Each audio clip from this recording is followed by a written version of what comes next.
Querido povo de Deus, como estamos fazendo há 2 dias, estamos partilhando um pouco sobre a mensagem de Fátima, o conhecido segredo de Fátima. E já vimos até aqui a parte inicial, a qual Nossa Senhora mostra o inferno para os pastorinhos. Também ela mostra um caminho de combate, um caminho eficaz, eficiente, que pode te ajudar e também você pode ajudar outras pessoas, que é a devoção ao Imaculado Coração de Maria, a devoção dos 5 primeiros sábados, durante 5 meses, 5 primeiros sábados. Receber a Santa Comunhão, confessado, em estado de graça, e meditar 15 minutos sobre o Santo Rosário e oferecer as intenções naquilo que Nossa Senhora pede. Reparar os pecados que cometem contra o seu Santíssimo e Imaculado Coração. Hoje nós veremos então a terceira parte a terceira parte deu uma mexida no som. Ficou um pouquinho diferente, não sei o que aconteceu. Aí parece que está melhorando. Isso. A terceira parte, ela se refere àquele momento onde foi revelado a toda a humanidade no ano de 2000. Olha só, hein? Acontece em 1917 com crianças. Vale a pena lembrar, né? 2 delas faleceu 3 anos após. Francisco e Jacinta Marta, que eram primos. Interessante uma passagem, que quando se fala sobre céu e inferno, Nossa Senhora disse que elas iriam para o céu. Lúcia ia para o céu. Lúcia, preocupada com as outras crianças, pergunta das outras 2 crianças para Nossa Senhora: elas também vão para o céu? Sim, elas vão. Francisco também vai? E Nossa Senhora diz: sim, ele vai, mas vai ter que rezar muitos terços. A mensagem de Nossa Senhora. 3 anos depois ele falece já enfermo, ambos enfermos, e mesmo na enfermidade, criança, um faleceu com 10, outro com 11, na enfermidade, as famílias cuidando, os médicos atendendo, e ele dizia que fazia questão de obedecer o que Nossa Senhora pediu, oferecer aquela doença dele em sacrifício, que ele não queria ver as almas indo para o inferno. Enfermo, ali, criança. Então, escuta a voz que vem do alto e obedece. Ambos, foram celebrar a sua Páscoa novinhos, 10 anos e 11 anos. E depois ficou a irmã Lúcia, que entrou para o convento das Doroteias, depois foi para o Carmelo, depois ficou na clausura e faleceu em 2005. E para ela o Vaticano abriu uma exceção, devido ao clamor do povo, a todos os acontecimentos, devido à observação da própria igreja, uma análise muito acirrada. Então, abriu uma exceção, a qual permitiu que depois de 3 anos do seu falecimento fosse aberta já a causa para a sua beatificação. Normalmente não é assim que acontece. Os 2, Francisco e Jacinta Marta, foram beatificados em 2000 por São João Paulo II, na época que ele foi revelado o segredo, e também foram canonizados pelo Papa Francisco em 2017, 13 de maio de 2017. E a imagem desses 2 menininhos é muito interessante de se ver, né? Lá em Fátima, tive a graça de ir lá, uma chegadinha até lá e celebrar uma ou duas missas, né? Não lembro, mas tudo foi muito marcante. Mas as imagens dele que tem assim, né? Na frente, no frontal da igreja, um de cada lado, uma imagem enorme que você olha lá para cima, né? O rosto deles, né? Apesar de ser criança, a hora que você olha para a imagem, você vê um rosto assim, que ao mesmo tempo que você vê que é puro, inocente de criança, mas você vê um rosto sério olhando para você. Né? Sabe? Um olhar assim que eu achei intrigante, né? Aquela cena, eu falei, nossa, né? É bonito de se ver a criança, mas o jeito que eles estão olhando para a gente, né? Tô de olho, sabe? Algo assim nessa linha interpretativa, né? Quem olha lá e tem essa experiência, né? Então já se tornaram santos. O segredo de Fátima, então, ele passou pelo Papa João XXIII, em 1957, ele leu o segredo, né? Interessante essas observações. Ele leu o segredo, todo mundo fica ali na expectativa, os cardeais, os bispos, ele lacra o envelope de novo e devolve lá para os arquivos do Santo Ofício, na Santa Sé.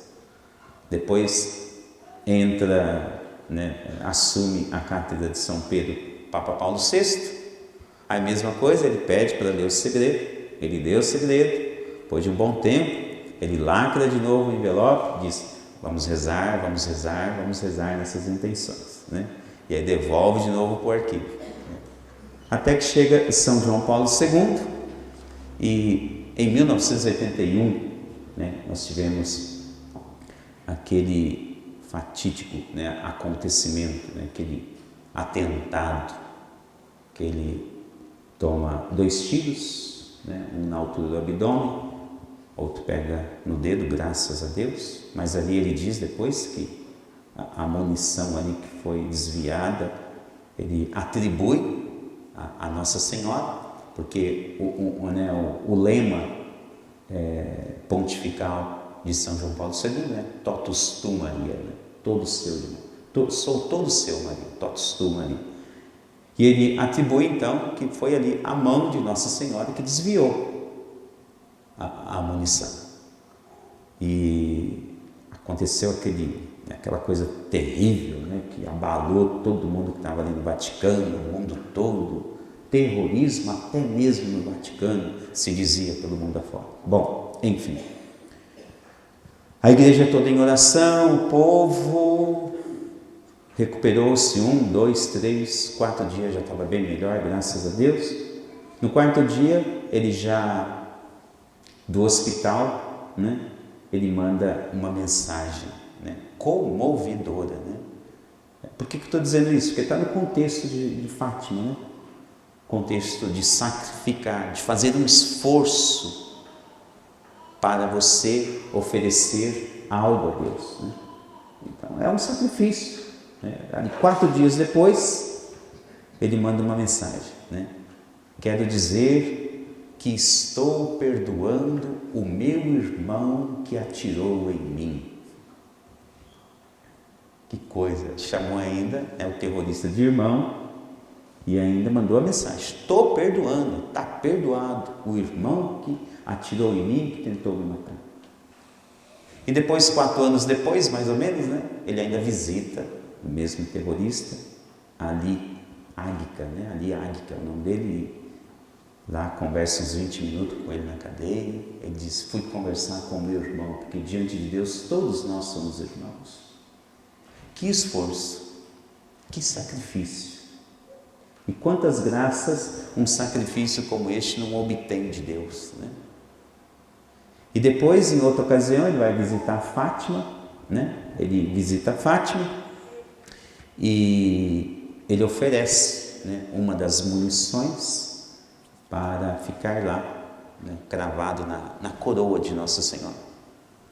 Então, assim, pode ser que alguns não saibam, mas tem ali aquela parte ali da cruz, né, da coroa de Nossa Senhora em cima, Aí abaixo da cruz, né, a do quadro lá está melhor ainda de identificar. Tem um globinho, aí abaixo do globinho tem um pequeno orifício, que aí eles colocaram a munição que atingiu ele ali. Está ali na coroa de Nossa Senhora de Fátima. Se algum dia você for lá, você pode reparar bem que ela está lá. Um caso curioso, é porque neste orifício ninguém sabe por que se deixaram ali quando foi feita a coroa. Ninguém sabe. E um orifício que, quando escutaram que ele ia doar a munição para colocar ali na coroa, eles rapidamente pensaram: onde a gente vai colocar essa munição? Onde a gente vai colocar?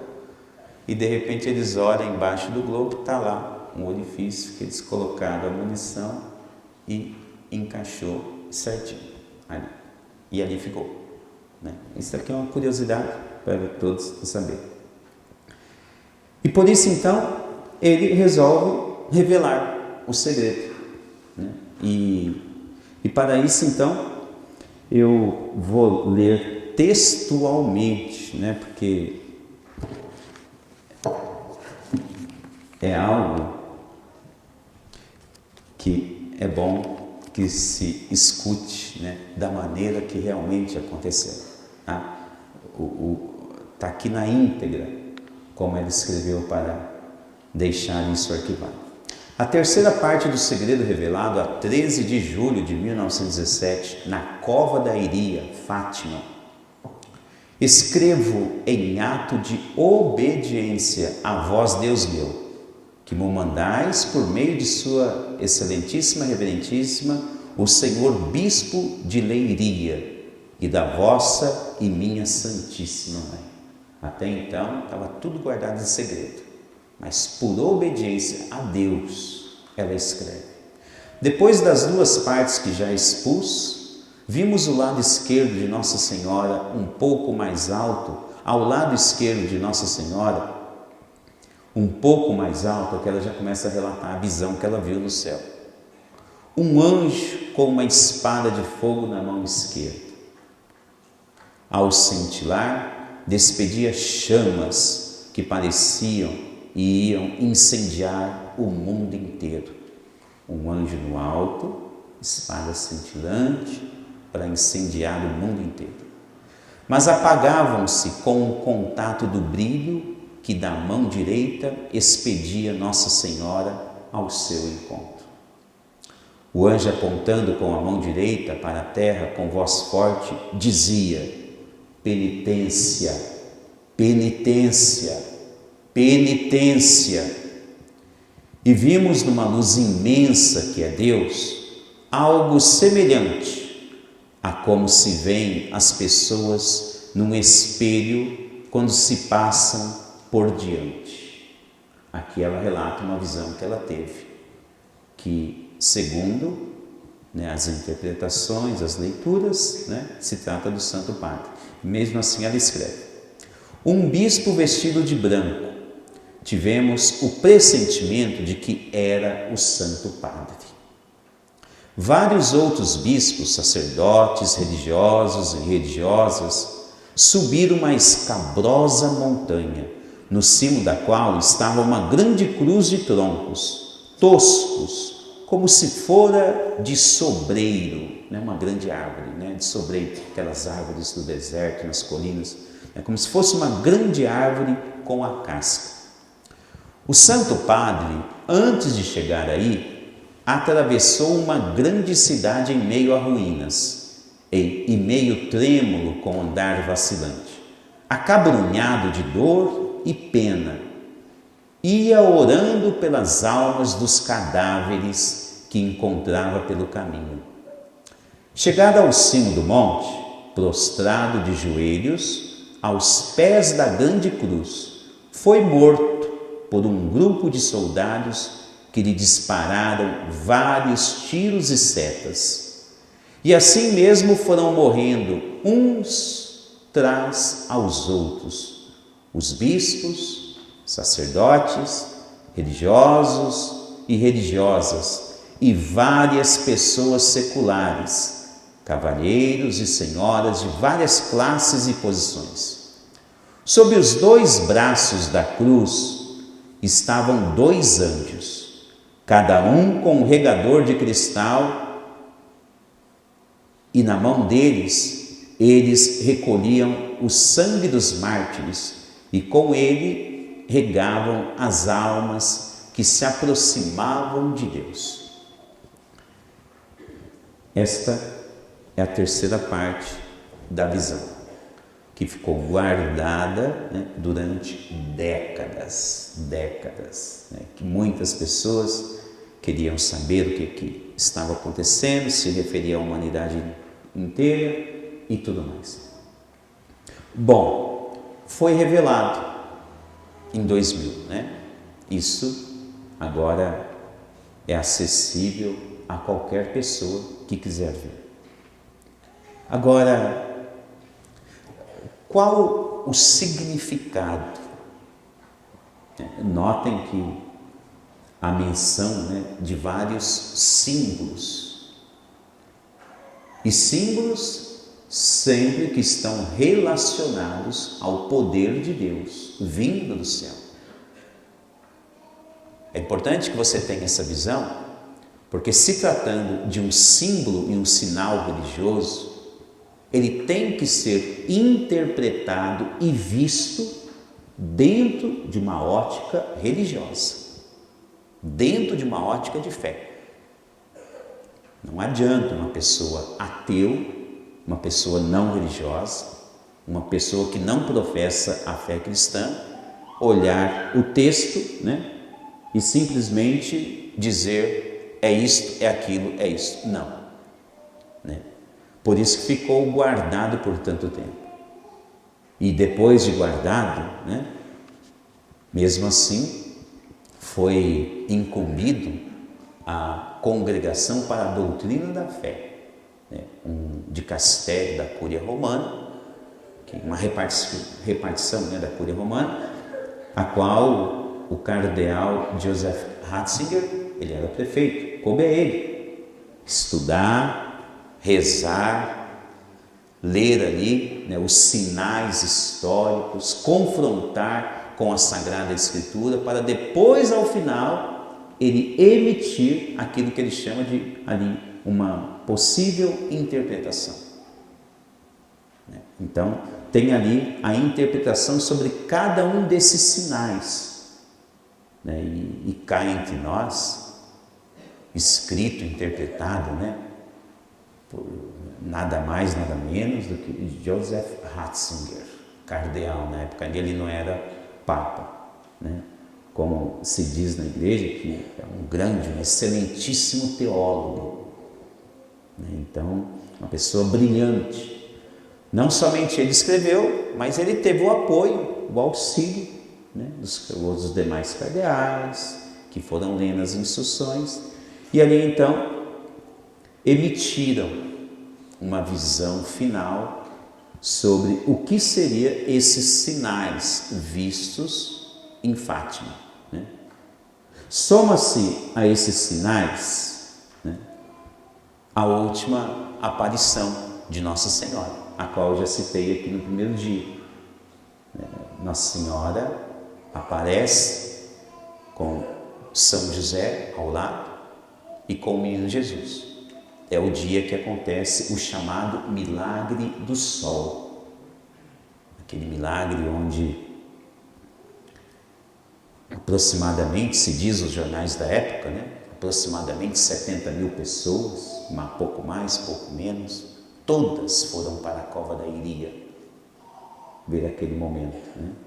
E se dizia que estava ali uma chuva torrencial, sabe? Chuva mesmo, que é ali que Deus mandava, né? E ali acontece o milagre do sol, né? Tudo isso somado a essas informações, todas elas. E para cada uma delas, a igreja tem ali um parecer, uma instrução.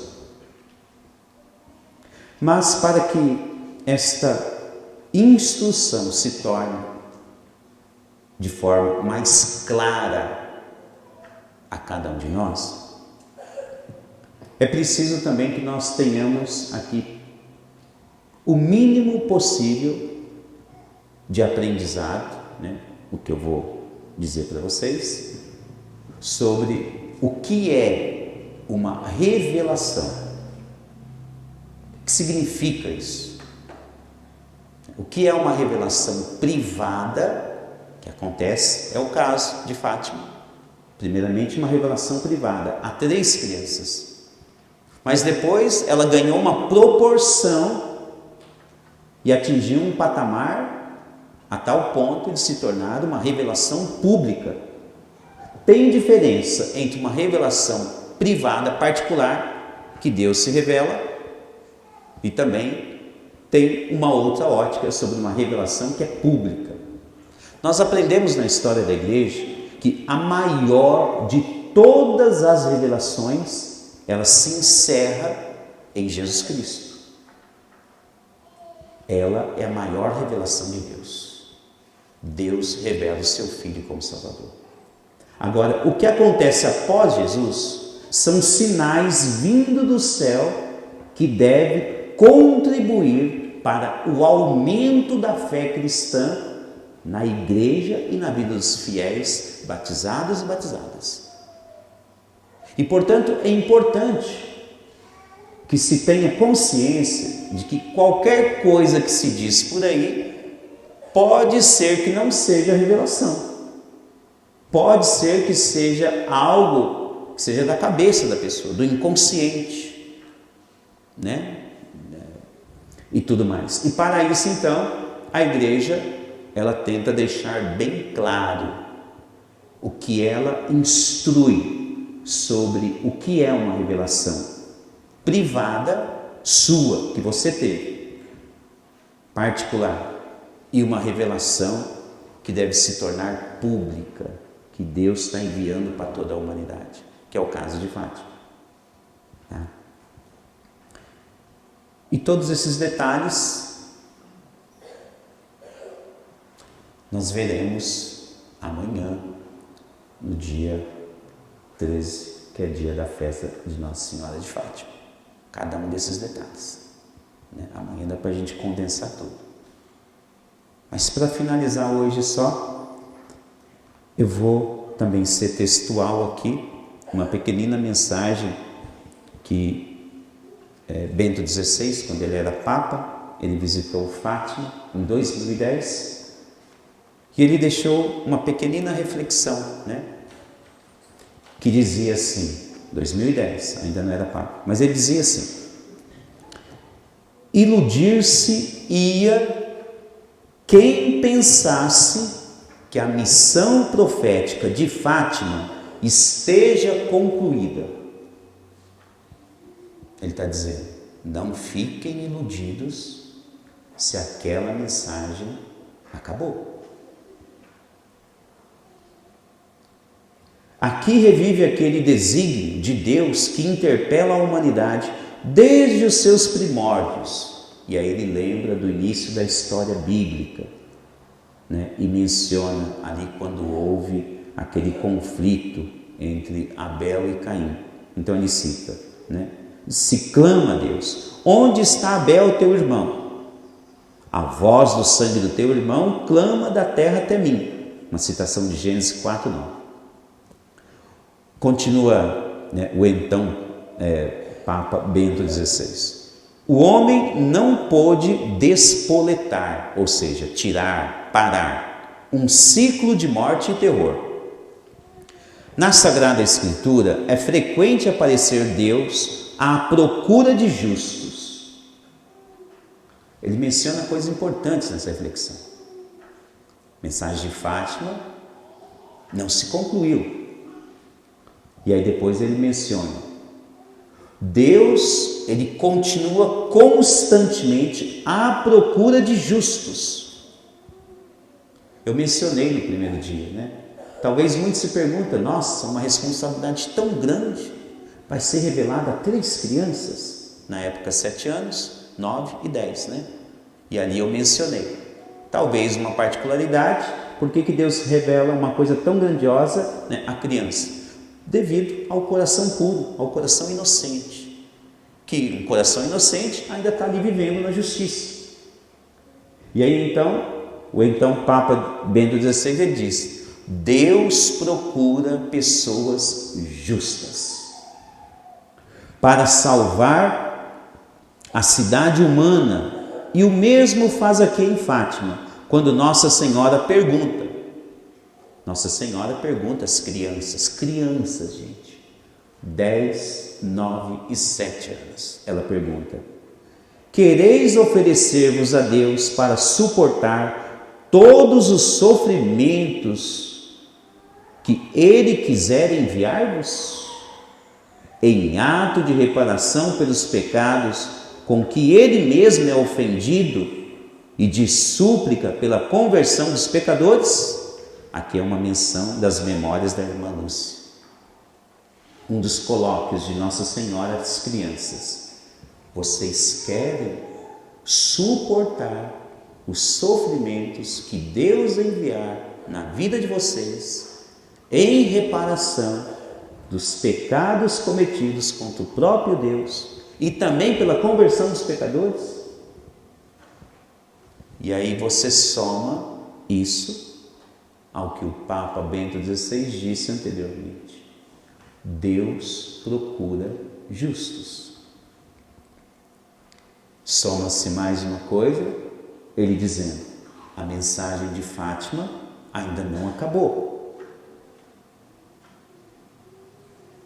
Significando talvez que ainda Nossa Senhora de Fátima pode estar ainda procurando mais pessoas para imitar os passos de São Francisco Marto, Santa Jacinta Marta, que foram canonizados em 2017, e agora, em processo de canonização, Irmã Lúcia. Pode ser. Guarda no coração, vai. Você teria coragem?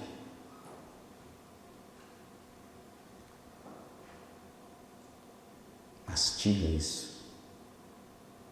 Reflita nisso. Você teria coragem? Crianças tiveram coragem. Querido povo de Deus, amanhã nós vamos descobrir juntos o significado desse anjo no céu, essa espada cintilante, esse fogo que vinha na terra, e Nossa Senhora, com a luz da mão, dá uma brecada. O fogo está lá, ela para, tira a mão. Bom, amanhã nós vamos continuar. Tá? Fiquem sentados ainda, que eu vou oferecer uma pequenina instrução. Tá? Louvado seja nosso Senhor Jesus Cristo!